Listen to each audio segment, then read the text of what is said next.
Hi hello welcome to my channel.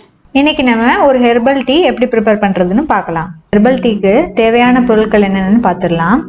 சுக்கு, மிளகு, கொத்தமல்லி, வெத்தலை, துளசி, ஓமவல்லி, பனங்கற்கண்டு. இப்போ நம்ம இது எல்லாத்தையும் ஒரு உரலில் போட்டு இடித்து எடுத்துக்க போகிறோம். இதை நம்ம இடித்து யூஸ் பண்ணுறப்ப அதோட எசன்ஸ் நல்லாவே அந்த டீயில் தெரியும். இப்போ நம்ம எல்லா இன்க்ரீடியன்ஸையும் இடித்து எடுத்துக்கிட்டாச்சு.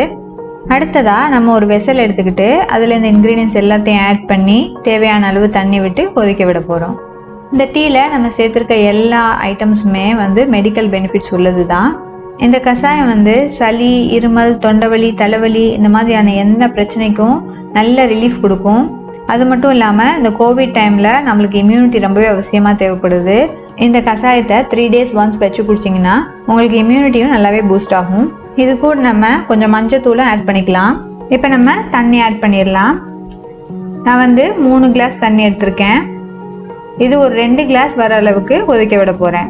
இந்த கஷாயம் நீங்கள் 3 வயசு குழந்தைங்கள்லேருந்து பெரியவங்க வரைக்கும் எல்லாருக்கும் கொடுக்கலாம். இதுக்கு நம்ம மூடி போட்டு தான் கொதிக்க வைக்கணும்னு அவசியம் கிடையாது. நான் சீக்கிரமாக கொதி வர்றதுக்காக மூடி போடுறேன். பாருங்கள், அந்த தண்ணி நல்லா சூடாயிடுச்சு. பபிள்ஸ் எல்லாம் வர ஆரம்பிச்சிருச்சு. பாருங்கள், தண்ணி நல்லாவே வத்திருச்சு. இந்த ஸ்டேஜில் ஸ்டவ் ஆஃப் பண்ணிவிட்டு கூல் பண்ணி ஃபில்ட்ரு பண்ணிடுங்க. அவ்வளோதான், ரொம்பவே ஹெல்த்தியான ஹெர்பல் டீ ரெடி ஆயிடுச்சு. நீங்களும் இதை வீட்டில் ட்ரை பண்ணி பாருங்கள். ட்ரை பண்ணி பார்த்துட்டு உங்களோட கமெண்ட்ஸை என்கிட்ட ஷேர் பண்ணுங்கள். இந்த வீடியோ உங்களுக்கு பிடிச்சிருக்குன்னு நான் நம்புகிறேன். இந்த வீடியோ உங்களுக்கு பிடிச்சிருந்தா லைக் பண்ணுங்கள், ஷேர் பண்ணுங்கள், கமெண்ட் பண்ணுங்கள் அண்ட் மறக்காமல் நம்ம சேனலுக்கு சப்ஸ்கிரைப் பண்ணிடுங்க.